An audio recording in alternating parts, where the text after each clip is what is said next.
Hello friends, അങ്ങനെ നമ്മുടെ സഞ്ജുവിൻ്റെ ആ ഒരു വിജയം ഇപ്പോൾ രാജ്യമെമ്പാടുമുള്ള എല്ലാ ഫാൻസുകാരും ഇപ്പോൾ ആഘോഷിച്ചുകൊണ്ടിരിക്കുകയാണ്. സത്യം പറഞ്ഞാൽ സഞ്ജുയുടെ ഈ ഒരു അത്ഭുതകരമായുള്ളൊരു അച്ചീവ്മെൻറ്റ് പറയുന്നത് ഏറ്റവും കൂടുതൽ നമ്മളെല്ലാവരും ആഗ്രഹിച്ചതാണ്. കുറേ കാലമായിട്ട് സഞ്ജു എന്ന വ്യക്തി പലവഴിയും തഴയപ്പെട്ടു, പലവഴിയും അദ്ദേഹത്തിന് കാര്യമായ രീതിയിലൊന്നും ചെയ്യാൻ പറ്റില്ല. ചിലപ്പോൾ നമ്മൾ ഓവറായിട്ട് എക്സൈറ്റ്മെൻറ്റ് കൊടുക്കുന്നതോടും അദ്ദേഹത്തിന് ആ ഒരു രീതിയിലേക്ക് പ്രതീക്ഷിക്കാവുന്ന രീതിയിലേക്ക് അദ്ദേഹം പെർഫോമൻസ് ചെയ്യുന്നില്ലായിരുന്നു.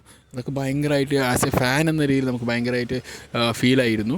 പക്ഷേ അതിനൊക്കെ തന്നെ മറികടന്നുകൊണ്ട് ഇപ്പോൾ ഈ ഒരു ലോകകപ്പ് അല്ലേ, ലോകകപ്പിൽ അദ്ദേഹത്തിന് കാഴ്ചവെച്ചിട്ടുള്ള ഈ ഒരു പ്രകടനം അമാനുഷികമാണ്. കാരണം അതിൽ പറയാതിരിക്കാൻ പറ്റില്ല. കാരണം 80% കളി അദ്ദേഹം ഇല്ലായിരുന്നു. എന്നിട്ടും അദ്ദേഹം ഒരു കളിച്ചാകെ 9 മാച്ചിൽ അദ്ദേഹം കളിച്ചാകെ 3-4 അല്ലെങ്കിൽ 5 കളി മാക്സിമം കളിച്ചിട്ടുണ്ട്. ആ 5 കളിയിൽ 3 കളി മാത്രമാണ് അദ്ദേഹത്തിന് കാര്യമായി പെർഫോമൻസ് ചെയ്യാൻ പറ്റുള്ളൂ. 2 കളിയിൽ ഒരാൾ വന്നില്ല, അതുകൊണ്ട് അദ്ദേഹത്തിന് കയറ്റി. ഇല്ലാതെ അദ്ദേഹത്തിന് താല്പര്യം കൊണ്ട് കയറ്റിയതല്ല, ഒരു വ്യക്തിക്ക്, കാരണം നമ്മുടെ ടീമിൽ തന്നെ ഒരു വ്യക്തിക്ക് അസുഖം ബാധിച്ചു, അതുകൊണ്ട് ആ സ്ഥാനത്തേക്ക് ആരെയും കുത്തിക്കയറ്റണം. അപ്പോൾ അതുകൊണ്ട് കയറ്റി. എന്നിട്ട് സഞ്ജു കളിച്ചോ ഒരു മീഡിയം ലെവലിൽ, ചെറിയൊരു ലെവലിൽ മാത്രം കളിച്ചു. അതും ഒരു ഗുഡ് സ്റ്റാർട്ടപ്പ് തരാൻ അദ്ദേഹത്തിന് കഴിഞ്ഞു. അപ്പോഴും അദ്ദേഹത്തിൻ്റെ പേര് ചെറിയൊരു തരത്തിൽ മാത്രം നമ്മൾ പരാമർശിക്കാൻ പറ്റത്തുള്ളൂ. പക്ഷേ അതിന് ശേഷം വന്നതെല്ലാം ചരിത്രമാണ്. ശരിക്കും പറഞ്ഞാൽ ഈ വെസ്റ്റ് ഇൻഡീസിൻ്റെ മത്സരത്തിലോടുകൂടിയാണ് സഞ്ജു എന്ന വ്യക്തിയിൽ, സഞ്ജു എന്ന ആ ഹീറോ ഇന്ത്യ എന്ന രാജ്യത്തിൽ ഉടലെടുക്കുന്നത് എന്ന് പറയാൻ പറ്റും. അത്ര മനോഹരമായുള്ളൊരു കഴിവുള്ളൊരു കളിക്കാരനാണെന്ന് പ്രൂവ് ചെയ്യാൻ അദ്ദേഹത്തിന് ഇത്രയും കാലം എടുക്കേണ്ടി വന്നു. കാരണം അദ്ദേഹം ഓൾറെഡി കഴിവുള്ള വ്യക്തിയാണ്. അദ്ദേഹത്തിൻ്റെ പല സ്ട്രൈക്കും പല കാര്യങ്ങൾ നോക്കുകയാണെങ്കിൽ എല്ലാം തന്നെ മറ്റുള്ളവർ കമ്പയർ ചെയ്യുകയാണെങ്കിൽ വളരെ വലുതാണ്. പക്ഷേ അതൊക്കെ ഒരു ഡാറ്റാ ബേസിൽ കിടക്കുന്നത് മാത്രമായി, അത് അങ്ങനെ കിടക്കുന്നത് കൊണ്ട് മാത്രമായിട്ട് നിലനിന്ന് പോയൊരു സംഭവമായിരുന്നു. പക്ഷെ അതുകൊണ്ട് നമുക്ക് വാദിക്കാൻ പറ്റുന്നു, അദ്ദേഹത്തിന് മാറ്റി നിർത്താൻ പല കാര്യങ്ങൾ കൊണ്ടും വാദിച്ച് നിർത്താൻ പറ്റുമായിരുന്നു.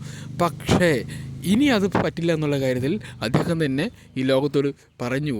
എന്താ ആ ഒരു നോക്കൗട്ട് നടത്തിയത് വെസ്റ്റ് ഇൻഡീസിനെതിരെ നോക്കൗട്ട് നടത്തി പറഞ്ഞാൽ അത് വലിയൊരു കാര്യമാണ്. കാരണം വെസ്റ്റ് ഇൻഡീസിനെ ആ ഒരു മത്സരത്തിൽ സഞ്ജു സാംസൺ കളിച്ചില്ലെങ്കിൽ ഇന്ത്യ അന്ന് തന്നെ വീടെത്തിയിട്ടുണ്ടാവും.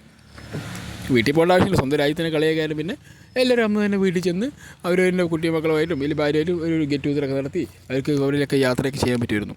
പക്ഷെ അതിനൊന്നും സമയം കൊടുക്കില്ല സഞ്ജു നിന്നു, അവസാനം വരെ നിന്ന് ആ കളി ജയിപ്പിച്ചു. അതാണ് സഞ്ജു. കാരണം ആദ്യം ഇറങ്ങിയ ചെക്കൻ അവൻ അവസാനം വരെയും തൻ്റെ കർത്തവ്യം എന്തെന്ന് മനസ്സിലാക്കി അവസാന നിമിഷം വരെ പടപൊരുതി.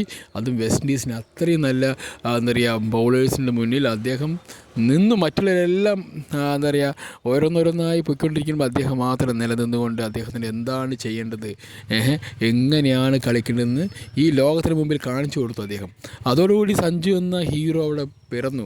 പിന്നെ രണ്ടാമത്തെ മത്സരത്തിൽ വന്നപ്പോൾ ഇംഗ്ലണ്ടിൽ പോയപ്പോഴും അദ്ദേഹം ഒരു വൻ നേട്ടമായി മാറി. കാരണം ഒരിക്കലും സഞ്ജു കണ്ടിന്യൂസ് ആയിട്ട്, എൻ്റെ അറിവിൽ ഞാൻ കണ്ടിന്യൂസ് ആയി അദ്ദേഹം ഒരു 50 ഇങ്ങനെ എടുക്കുന്നില്ല. കാരണം ഒരു കളി കളിച്ചപ്പോൾ 2 കളി പിന്നെ ആളിങ്ങനെ പോകുകയാണ്. അതാണ് സഞ്ജുവിൻ്റെ ഒരു നേച്ചറായിട്ട് നമ്മളെല്ലാവരും പറയപ്പെടുന്നു.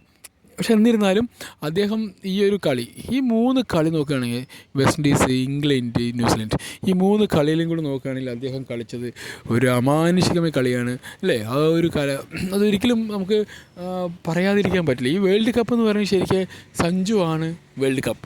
ഈ ഇന്ത്യക്ക് വേൾഡ് കപ്പ് കിട്ടിയിട്ടുണ്ടോ, അത് ഒറ്റ കാരണം സഞ്ജുവിൻ്റെ പ്രയത്നം കൊണ്ട് മാത്രമാണ് അല്ലേ. നല്ല റൺസ് ഉണ്ട്. പിന്നെ അതോടൊപ്പം തന്നെ ബുംറ ഒരിക്കലും ഈ കാലഘട്ടത്തിൻ്റെ വലിയൊരു അത്ഭുതമായിട്ട് ഇന്ത്യൻ ബൗളേഴ്സിൻ്റെ അത്ഭുതമായി മാറി അദ്ദേഹം. ലോകത്ത് തന്നെ ഇത്രയും നല്ലൊരു ബൗളർ ഉണ്ടോ എന്ന് വെച്ച് കഴിഞ്ഞാൽ ഇല്ല. അത്രയും അടിപൊളി ബൗളറായി മാറി ബുംറ. എന്തായാലും സഞ്ജുവിൻ്റെ സഞ്ജു ഇല്ലെങ്കിൽ ഇന്ത്യക്ക് ഈ കപ്പില്ല എന്ന് പറയുന്ന രീതിയിലേക്ക് നമുക്ക് പറയാൻ പറ്റും. അങ്ങനെ പറയാനേ പറ്റത്തുള്ളൂ. അതിൻ്റെ അപ്പുറത്തേക്ക് ഒരു സംഭവം അതിന് വേറൊന്നും കൂട്ടിച്ചേർക്കാൻ എനിക്ക് പറ്റില്ല. കാരണം ഈ കളി മുഴുവൻ കണ്ട് വേൾഡ് കപ്പിൽ ഇന്ത്യയുടെ മൊത്തം കളിയും കണ്ടതുകൊണ്ട് ഞാൻ പറയുന്നു, ഈ വേൾഡ് കപ്പ് സഞ്ജുവിനുള്ളതാണ്. എത്ര വലിയ എത്ര വലിയ നേട്ടങ്ങൾ എവിടെയൊക്കെ പറഞ്ഞാലും ഈ ഒരു 2026 2020 വേൾഡ് കപ്പ് സഞ്ജു ഉള്ളത് കൊണ്ട് മാത്രമാണ് ഇന്ത്യക്ക് കിട്ടിയതെന്ന് നമുക്ക് എവിടെയും എഴുതി ചേർക്കാൻ പറ്റും. അതാണ് സഞ്ജുവിൻ്റെ ഒരു വിൽ പവർ. എന്തായാലും ഇനി വരും ദിവസങ്ങളിൽ സഞ്ജുവിനെ ഒരിക്കലും തഴയാതെ അല്ലേ, അദ്ദേഹത്തിന് എല്ലാവരുടെയും അവസരം കൊടുത്തുകൊണ്ട് ഈ 3 ഫോർമാറ്റിലും ഒരേപോലെ അവസരം കൊടുക്കുകയാണെങ്കിൽ നമുക്ക് വീണ്ടും സഞ്ജു എന്ന ആ ഒരു കളിക്കാരുടെ ഒരു അടിപൊളിയായിട്ടുള്ള കളി നമുക്ക് കാണാൻ പറ്റുമെന്ന് വിശ്വസിക്കുന്നു. എന്തായാലും നമുക്ക് ഇത്രയും നല്ല മനോഹരമായ കളി സമ്മാനിച്ച നമ്മുടെ സ്വന്തം സഞ്ജുവിനെ ഇനിയും ഉയരങ്ങൾക്ക് ചെല്ലട്ടെ. അദ്ദേഹം ഉയരങ്ങൾ താണ്ടി ഇനിയും കുറേ കാലം കൂടി എന്താ പറയുക എല്ലാ ഫോർമാറ്റിലും കളിച്ച് നമ്മളെ ആസ് എ പ്രേക്ഷകൻ എന്ന നിലയിൽ ഒരു ഫാൻ എന്ന ബേസിൽ അദ്ദേഹം നമ്മളെല്ലാവരെയും എന്താ പറയുക സന്തോഷപ്പെടുത്തിട്ട് അദ്ദേഹത്തിൻ്റെ നേട്ടങ്ങൾ ഇനിയും കൊയ്യാനുണ്ട്, ഇനിയും ഉയരങ്ങൾ ചെല്ലാനുണ്ട്. എല്ലാവിധ ഓൾ ദി ബെസ്റ്റും പറഞ്ഞുകൊണ്ട് എന്തായാലും അടുത്തൊരു വീഡിയോയുമായി വരുന്നതായിരിക്കും. Okay, bye Sanju, all the best Sanju. ഇനിയുള്ള 3 ഫോർമാറ്റ് ടെസ്റ്റിലും ഓഡിയയിലും 2020 എല്ലാം നിറഞ്ഞു നിന്നുകൊണ്ട് അദ്ദേഹത്തിൻ്റെ കഴിവ് എല്ലാ മേഖലകളിലും പടർന്ന് പന്തലിക്കട്ടെ എന്ന് ഞാനും ആഗ്രഹിക്കുന്നു. Okay guys, bye see you. അടുത്തൊരു വീഡിയോയുമായി വരുന്നതായിരിക്കും. Bye see you, take care.